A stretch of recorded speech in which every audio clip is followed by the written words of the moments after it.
story number 1, Dormitory 8.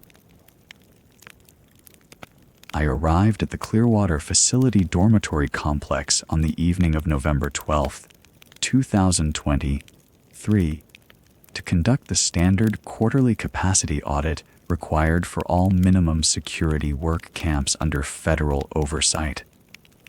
The facility sits approximately 40 miles northeast of Missoula, a low-security installation housing individuals in the final stages of their sentences. The weather was clear. The drive had taken 5 hours from the regional office in Helena. The intake supervisor, a man named Garrett, met me in the administrative building at 6:15 in the evening. He provided me with current resident manifests and dormitory assignments, noting that Block C had been running at 92% capacity for the past 6 weeks without incident. The digital system showed no overcrowding alerts. The facility was operating within normal parameters according to all available documentation. I began the physical headcount in Block C at 7 o'clock. This is standard procedure. I move through each dormitory unit with the manifest printout, verifying bed occupancy against assigned names. The process is methodical. I document discrepancies in real time. During the physical headcount in Block C, I documented 27 occupied bunks against a manifest listing 23 assigned residents. This was a 4-person discrepancy. The variance exceeded acceptable margins for data entry error. I noted the time, the block designation, and the specific bunk numbers where unmanifested individuals were present. When I requested identification from the 4 unmanifested individuals, each produced valid resident cards with photographs, names, and intake dates that matched no records in either the digital system or the physical archives. I examined each card carefully. The photographs were clear. The identification numbers were properly formatted. The intake dates ranged from 18 months prior to 8 months prior. All 4 cards appeared authentic and had passed initial security screening protocols. I asked each individual when they had arrived at the facility. All 4 provided consistent intake narratives. One said he had been assigned to kitchen maintenance. Another said he worked in the laundry operation. The third worked in grounds maintenance. The fourth was assigned to the machine shop. Each provided specific details about their work schedules, their bunk assignments, and their dormitory routines. The shift supervisor, a woman named Chen, insisted all 4 had been present since intake, providing detailed work assignments and behavioral reports. She accessed the work rotation logs on her tablet and showed me their names listed in the schedule for the past 6 weeks. The entries were dated and time-stamped, yet their names appeared on no transfer orders, court documents, or federal databases. I ran their identification numbers through the regional system 3 times. No records matched. I initiated a facility-wide freeze at 8:45 in the evening and contacted regional oversight at the Helena office. The on-call supervisor, whose name I did not record, instructed me to complete the headcount in Blocks A and B before filing formal documentation. I was told that manifest discrepancies were common during system migrations and that a preliminary report would be sufficient to initiate a technical review. I moved to Block A at 9:15. The process was identical. I counted occupied bunks. I cross-referenced the manifest. Block A showed 3 extra residents with the same documentation pattern. Valid identification cards. Consistent intake narratives. Work assignments in the facility logs. No corresponding records in any federal database. I contacted regional oversight again. I was told to continue the audit as scheduled. Block B showed 5 unmanifested residents. The pattern was consistent with the previous blocks. All 5 had valid identification. All 5 had detailed work histories within the facility. All 5 had no corresponding records in the federal system. By 11:30 in the evening, I had documented 12 individuals who appeared to be physically present in the facility, integrated into work rotations and meal schedules, yet who possessed no administrative record of their arrival or assignment. I requested an immediate facility lockdown and a comprehensive audit of all intake procedures. The warden, a man named Hollis, met me in the administrative office at midnight. He reviewed my documentation. He made a telephone call to someone I did not speak with. He then requested that I classify the discrepancy as a clerical error pending system migration review, citing the recent transition from paper to digital records completed 6 weeks prior. I informed him that a clerical error of this magnitude and consistency could not be attributed to system migration alone. He did not respond. He asked me to complete my audit report and submit it through standard channels. I submitted the audit as incomplete with a notation of manifest inconsistencies requiring technical investigation. I did not classify the discrepancy as clerical error. I did not provide names or identification numbers of the unmanifested individuals. I documented only the count variance and the request for system verification.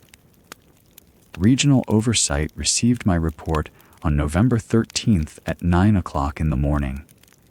I was instructed to return to the Helena office and prepare for reassignment.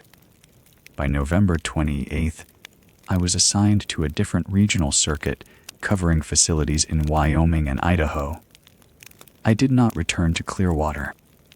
The Clearwater facility was reclassified to administrative review status in January 2024, with all capacity audits suspended pending infrastructure assessment. The official statement cited system compatibility issues requiring technical remediation. No further audit reports were requested from my office. I have not been assigned to conduct capacity audits at minimum security facilities since that time. My reassignment has been permanent. The case file for the Clearwater audit was closed in February 2024 and transferred to archive status. I was instructed not to discuss the audit findings outside of official channels. I have complied with this instruction. The matter is closed. Story number 2, drilling platform. I arrived at Platform Delta 7 on a Tuesday morning in late October. The helicopter touched down at 07:30, and I carried my inspection kit across the helipad while the rotors were still spinning down. I had conducted 43 offshore platform inspections over 12 years. This one was routine. Federal mandate, 48 hours. Environmental and safety compliance. I knew the checklist by memory. The platform manager, a man named Hendricks, met me at the helipad access door. He was cordial enough. We exchanged the standard briefing information: crew count, current operations status, recent incidents. He mentioned almost casually that 3 crew members had requested early rotation off platform the previous week. Personal reasons, he said. Nothing more. I made a note of it. Early rotations were not uncommon, but 3 in 1 week was worth documenting. My first walkthrough began at 08:15. Lower decks. I checked emergency equipment, cable routing, fire suppression systems. The platform was a deepwater Gulf installation, roughly 20 years into its operational life. Standard wear patterns. Nothing alarming, but I did notice that several watertight doors on C deck had been secured with additional external chains. Heavy chains welded to the frame. I photographed them and made a note. Evacuation protocol required those doors to open freely. I asked Hendricks about it. He said they had been installed to prevent accidental opening during rough seas. I told him that violated federal code. He said he would have them removed. That evening, I reviewed the platform's maintenance logs in the operations office. The documentation was thorough. No unusual entries, no equipment failures, no environmental alerts. I was on schedule. The inspection would be completed by Wednesday evening, and I would be on the Thursday morning helicopter back to shore. At 23:40, the fog horn sounded. It was continuous. Not the standard 3-second blast used for vessel warnings. Continuous. I stepped into the corridor to listen. The sound was coming from the exterior horn mounted on the northeast tower. 11 minutes it ran. I timed it. 11 minutes, then silence. No explanation. No acknowledgement from the crew. I checked the weather logs. Clear skies. Visibility 10 miles. No vessels in the vicinity, according to the automated radar system. I asked the night supervisor about it when I returned to the operations office. He said he did not know. The horn was not activated from the control room. He said it must have been a mechanical malfunction. On Wednesday morning, I was preparing to inspect the subsurface monitoring station. I needed to check the pressure sensors and verify the automated shutdown systems. The access corridor to the lowest level was on E deck. When I reached the stairwell, I found the corridor flooded with seawater to approximately knee depth. Cold. Still.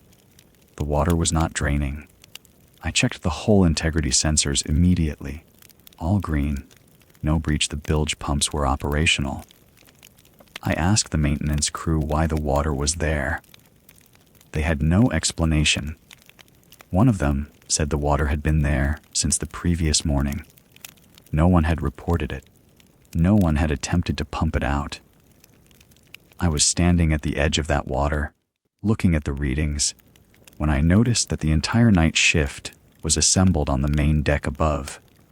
All of them. Standing in silence, facing the water, facing the ocean. I went up to the main deck. The shift supervisor was there. I asked him what was happening. He told me they were conducting an unscheduled drill. I asked him what kind of drill. He did not answer. I asked him where the drill was logged. He said it was not logged. I told him that all drills must be logged. He said nothing. I returned to the operations office and began compiling my findings. 17 distinct protocol violations. The chains on the watertight doors. The unexplained fog horn. The flooded corridor with no reported breach. The unscheduled, unlogged drill. And then, during my final equipment check, I discovered that every emergency beacon on the platform had been manually disabled. All of them. The backup systems, the primary systems, the redundant systems, all disabled. I photographed each one. I went to Hendrix's office. It was Wednesday at 14:30. I told him I had documented 17 violations and that I was recommending immediate operational review and potential shutdown pending investigation. He listened without expression. When I finished, he asked me if I would file my report as satisfactory and leave on the next scheduled helicopter. I told him I could not do that. He said nothing else. He left the office. The Thursday morning helicopter arrived at 07:15. I was on it.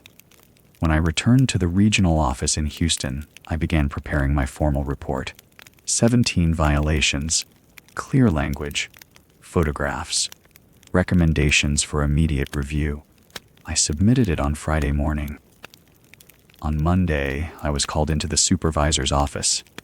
She told me that Platform Delta 7 had passed its inspection. My report would be filed under administrative seal. No further action was required. 3 weeks later, I received a notice that Platform Delta 7 had been decommissioned ahead of schedule. Economic reasons, the notice stated. All personnel records from that rotation period were being transferred to offshore archives. I was reassigned to inland facility inspections. My offshore certification would not be renewed. I have not returned to the Gulf.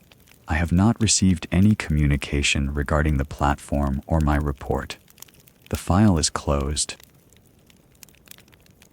Story number 3, Census Route 14. I arrived at the enumeration area on the 23rd of October in the early afternoon. The tract was designated as Final Non-Response Follow-Up, which meant I was working through addresses where the initial enumerator, a contract employee named Melissa Hartley, had made contact attempts but failed to secure responses. Her case notes were sparse. She had requested reassignment on the 18th without providing detail, and her supervisor had approved it without comment. That should have been routine. It wasn't. The area itself was standard remote Appalachian terrain. Narrow county roads, properties separated by forest, utility access inconsistent. I had worked similar tracks before. The assignment was to attempt personal contact at 12 addresses, document occupancy status, and collect basic demographic information where possible. Standard protocol. I had a vehicle, a tablet with offline forms, and a 2-day window to complete the work. The first 8 addresses presented no complications. 7 were clearly abandoned. Structures showed no utility connections, no recent vehicle access, no signs of habitation. I photographed the conditions and marked them vacant. The 8th address had a collapsed roof and was inaccessible. I documented it and moved forward. The 9th address was different. It was a 2-story farmhouse with a maintained exterior, current power lines, and fresh tire tracks in the drive. The property was active. I could hear movement inside when I knocked. A distinct sound of something shifting, a door closing somewhere in the interior. I waited. No one came to the door. I left the required notice on the frame, dated and signed, with instructions for the household to contact the Census Bureau within 5 business days. I returned to that address at approximately 3:45 in the afternoon. The notice I had left was still on the frame. I retrieved it to check the date. The date was correct, but the handwriting below my signature was not mine. It listed 4 household members by name: Margaret, David, Thomas, and Ellen, with ages and relationships. The handwriting was precise. It matched my own printing almost exactly. Almost. The spacing was slightly tighter. The pressure on the pen was heavier in certain letters. I did not contact my supervisor. I documented the notice photographically and continued to address 10. Address 10 was a single-room cabin set back from the road. The structure was small, perhaps 400 square feet. The door was unlocked. I knocked and entered. An elderly woman was sitting in a chair facing the window. She turned when I entered and greeted me by my first name, which was not visible on my identification badge. She provided her name as Eleanor Voss and immediately began answering census questions without prompting. She reported 6 other household members living in the cabin. She provided their names, ages, and relationships to her. All of them were present, she said. She gestured to empty chairs positioned around the single room. She maintained eye contact with the spaces between them as she spoke about them. She described their occupations and educational attainment. She did not pause or hesitate. She answered every question completely. I recorded the information as reported. This is standard protocol. The enumerator documents what the respondent states, not what the enumerator observes. I completed the interview. Eleanor Voss signed the form. Her signature was steady. I thanked her and left. I did not attempt contact at addresses 11 and 12. I returned to the field office and submitted my case files the same evening. I flagged the 9th and 10th addresses for regional review and included photographs of the notice at address 9. I did not include my observations about the handwriting. I did not include my notes about address 10. I submitted the data as collected. 3 days later, my supervisor, Richard Tanner, called me into his office. He told me the enumeration area had been reclassified under administrative records usage. This meant the tract was being removed from standard statistical processing. The data I had collected would not be entered into the permanent census database. The case files would be archived separately. He told me this was not unusual for remote areas with low response rates, and that I should not be concerned about the quality of my work. I asked him about the flagged addresses. He said they had been reviewed and the matter was closed. He said my field notes would not be entered into the permanent database. He said, if I had any additional observations about the tract, I should not include them in any future reports or communications. I confirmed I understood. He told me I was being reassigned to a different region, effective immediately. The reassignment was lateral. My compensation and classification would remain the same. I would receive new case materials by email. I confirmed I understood. I left his office. The reassignment paperwork was processed within 2 hours. I did not return to the enumeration area. I did not contact Melissa Hartley. I did not attempt to verify the information I had collected at address 10. The tract was closed. The case was archived. My involvement ended. The matter is now classified as administratively